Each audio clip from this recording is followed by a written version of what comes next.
কত মহারথী সারথী কত পণ্ডিত বড় বড় গ্রন্থ এনে প্রথম পৃষ্ঠা থেকে শেষ পৃষ্ঠা পর্যন্ত উল্টিয়ে দেখি এক কথার তত্ত্ব আর কেউ খুঁজে পায় না।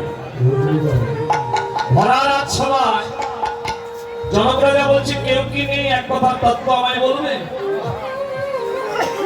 সবাই মাথা নিচু করে বসে আছে গো। পেছন থেকে একজন হাত তুলেছে, বলে মহারাজ আমি বলবো এক কথার তত্ত্ব কি। বলে আসুন। সবাই যখন সরে দাঁড়ালো তার দিকে থেকে সবাই কিলকিল করে হাসছে। বলে কেন? আরে যে সোজা হয়ে দাঁড়াতে পারে না সে এসেছে এক কথার তত্ত্ব বলতে। নাম কি তার? নাম হচ্ছে অষ্টবক্রমণি। যার অষ্টাঙ্গ বাঁকা সাপের মতো এঁকে বেঁকে যায় সেই অষ্টবক্রমণি বলছে মহারাজ আমি বলবো এক কথার তত্ত্ব। বলে আসুন। বলে তার আগে কিছু সত্য। কি সত্য? আমি যদি এক কথার তত্ত্ব বলি আপনি আমাকে গুরু রূপে বরণ করবেন, সেটাই তো? বলে হ্যাঁ।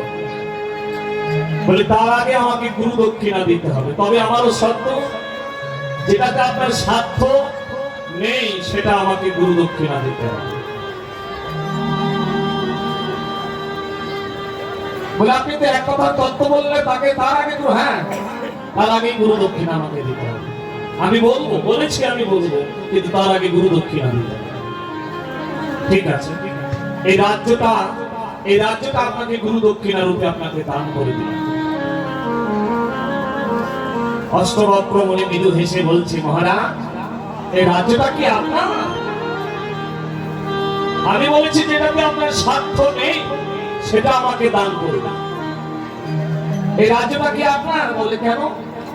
এর আগে আপনার পিতা আপনার দাদু পরদাদু আপনার পরে আপনার ছেলে নাতি এই রাজ্যভার নেবে, এটা কি সঙ্গে করে নিয়ে এসেছিলেন?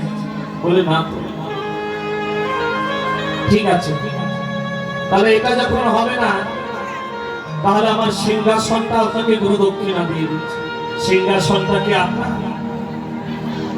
আপনার আগে আপনার পিতা দাদু পরদাদু আপনার পরে ছেলে নাতি পরনাতি এরাও বসে সিংহাসনের দায়িত্ব নেবে।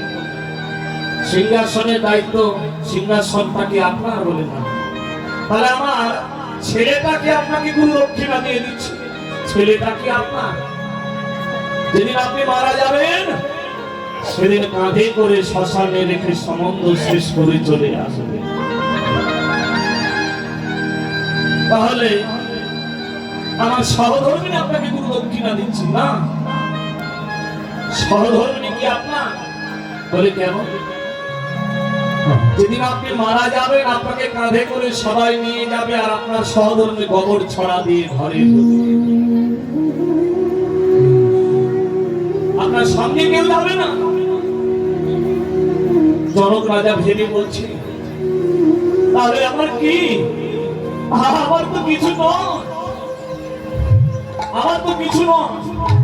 মহারাজ এইখানে এক কথার তত্ত্ব লুকিয়ে আছে। কি?